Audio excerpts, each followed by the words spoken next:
Хөгшин барилгачны тэтгэвртэн гарах цаг нь болжээ. Мэдээч гэр бүлийнхэнтэйгээ илүү их цагийг өнгөрөөх болсон нь тун таатай байл. Угтаан бол тэтгэвртээ гарна гэдэг хөгшөрснийг л илтгэх аж.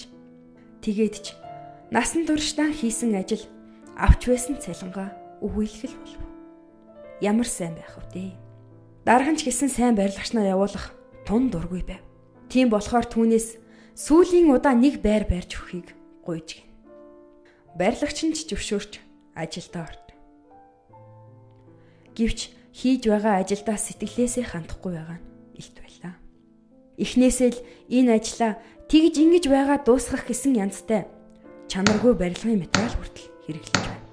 Өөрийнхөө зүрх сэтгэлийн зориулж байсан ажлаа иймэрхүү байдлаар дуусгах нь юун сайхан байх вэ? Байрч баригдаж дуусаад дарга нь шалгахаар ирж гин. Тэгээд дарга нь байрны дэлгүүрийг барилгач нь өгөөд "За, энэ бол чиний байр. Миний чамд өгчвээ.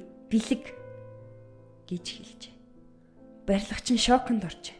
Ямар их эцсэн гэж санана. Барьсан байр нь өөрийнх нь гэж мэдсэн ч болоосай. Хэрв дахин хийх боломж гарвал илүү өөрийг хийх байсан даа гэдэл харамсдаг. Барилгачин бол та юм. Өдөр бүр нэг хадаас хадаж, нэг банц тавьж, эсвэл нэг хан босгодог.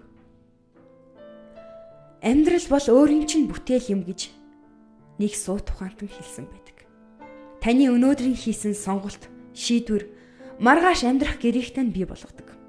Тийм болохоор энэ сонголтоо ухаантай хийх нь маш чухал юм шүү гэдгийг хизээч бүү мартаарай.